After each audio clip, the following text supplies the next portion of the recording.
Hello everyone, Rosemary Newmeyer here. Welcome back to my channel, and I'm doing my very first hands video.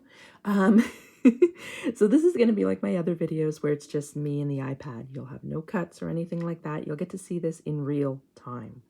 And today's video is just starting with the basics. We're doing a slip stitch because that is how you can start your work.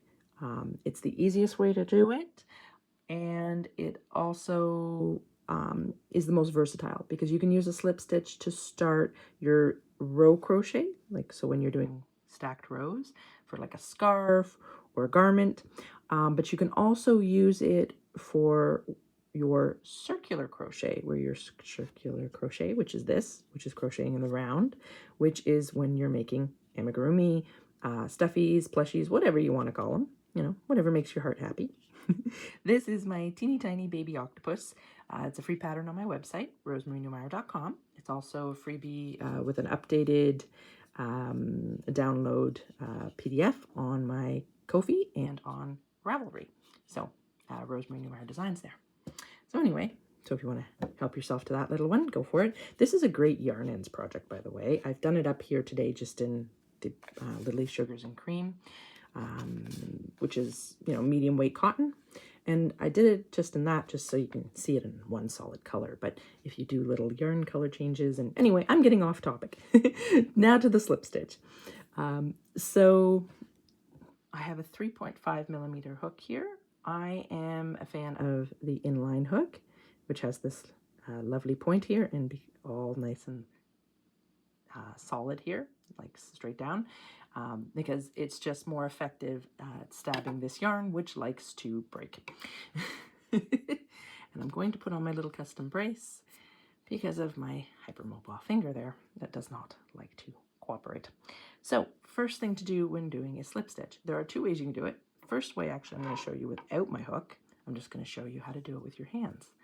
So take the hand, take your yarn, you wrap it around your finger. See how you're making that little X there? And then you take your other finger with the bit that's got the end, you know, the cut off part, and you take this and push it under. Okay, see how you've made that little like pretzel looking thing, right? And then you pull up on that, and then take the other two sides here and make that tight. And that is a slip knot. And slip knots are great because, hey, they can, you know, move. You can slip them. See how that just pulling on the end there made it smaller? Or if I pull it out, I can make it bigger again. This is also a useful thing actually in beading. You'll use it to attach, you know, if you're doing ends and stuff like that. So this, if you're doing any type of crafting, is a great basic knot to make. Now, I'll show you how to do it with a crochet hook, which is the same thing, just instead of using this finger, you're using your hook. And it makes it just a little tighter. The nice thing too about a crochet hook is it allows you to make it a little tighter, and you don't need as long an end here, which if you're doing a magic ring or a magic circle, that's a great way where you can start and you can do this and, you know, do that. It's just a fancy slip knot. That's all it is. But you are going to have a really long tail. And I like the fact that the slip knot allows me to have a smaller tail.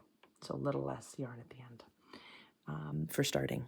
And it's also the traditional way. I learned to crochet almost 2 decades ago. So self-taught from a book. And this is how they did it back then. So yeah, so we're going to kick it old school. So we'll move up here. And so we'll just start the same thing again.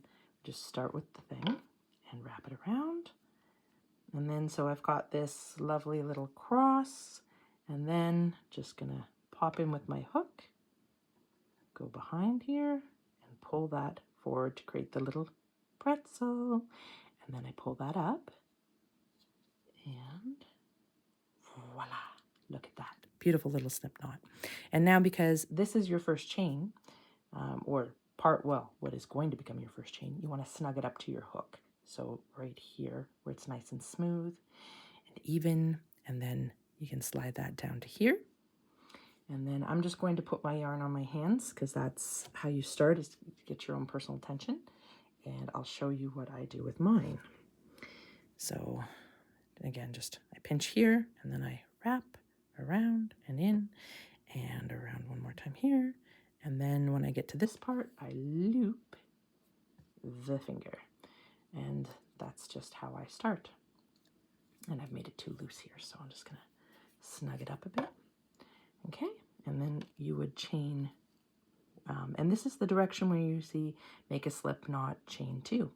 So you chain 1 and chain 2, and that's it. And then what you would do after you've got your 2 little chains is you would go into the second from your hook, which this is the first slip chain on your hook. This is the second, and you just go into it like so and do your instructions, which are usually chain 6, so, or single crochet 6, I should say. So 1,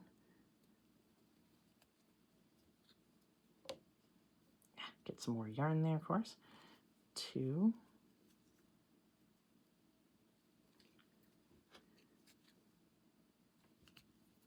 oh, it's split. I love when that happens, she says with a tone of sarcasm. 3, and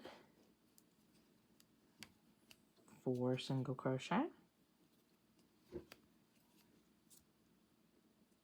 5 single crochet, 6 single crochet. Okay, and there you go. That's how you would start for this little guy. Actually, we're gonna just, as if this was for this, you know, for the teeny tiny baby octopus, just to give you a reference point. So we have 1, 2, 3, 4. So 1, 2, 3, 4, 5, 6 single crochet on to our slip stitch. So, or slip knot, I should say. Ooh. And yes, you do, you know, when you're thinking of these things, you do get the puddle. Now, because it's a slip knot, again, see how it does that moving thing? Not really good for wanting to go and crochet into. So what you're going to want to do is pull the tail here, pull it tight, okay? So, and then what I do is I take it and I reef on it really hard, give it a good tug, and then I come to the back and just untangle this here, and I do a little knot over the end of it and hold it and pull so that it keeps, and see how that little knot there keeps all those stitches in place. For the record, even if I'm using a magic ring or a magic circle, because every now and then I decide to do that, I still start that way and I still knot it off, like when I still, you know, at the end, because even a magic circle can slip. And I'm always paranoid about stitches falling out, especially when you take your time to make something. It's like, okay, I'll take the extra, you know, half a second here and make it snug. And so the next thing that you're gonna hear is people are always complaining about this bump here, okay, when you do the chain 2. But it gives me that bump, and I don't like this bump right here. This little bump gets a bad rap. Well, the easiest thing in the world to do is just when you start your first stitch into your next round is just to take that bump and tuck it behind. Hopefully this is seeing. We'll try it again here. Take the bump with your thumbnail, tuck it behind, and then do your first stitch. And then that's it. And see, look at that. The bump is gone. It's disappeared. And it looks just like a magic ring, and you didn't have to go through the magic ring process, and you don't have as much of a tail as you would have with a magic ring. Although I did leave quite a long one actually today for this tutorial. When usually a tail like this I would use to make a keychain for a keychain, but that's a different story altogether. So anyway, so that's the basics for starting off this little guy, or using a slip stitch or slip knot. Let me use the right words here. Using a slip knot to start your circular crochet so you can make your stuffy. And hopefully this has been helpful to you. This is the North American method that is talked about here, and it's very useful. And if you're looking for a magic ring video, I would highly recommend Hook by Robins. She's the only person who's ever been able to teach me how to do that. And my old school stuck in the mud ways.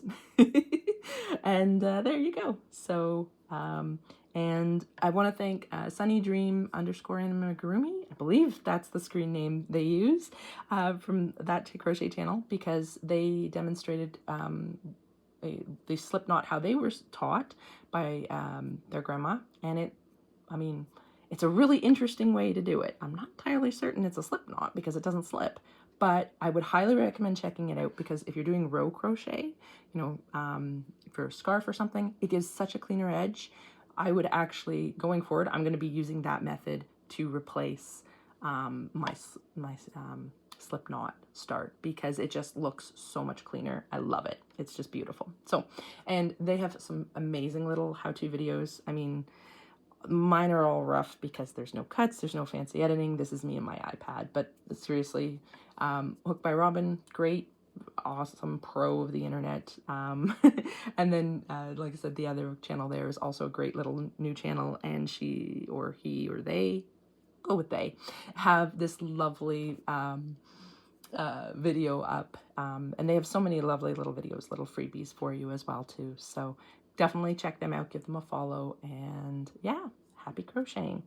And have yourself a wonderful day. Thank you so much for joining me, and take care now.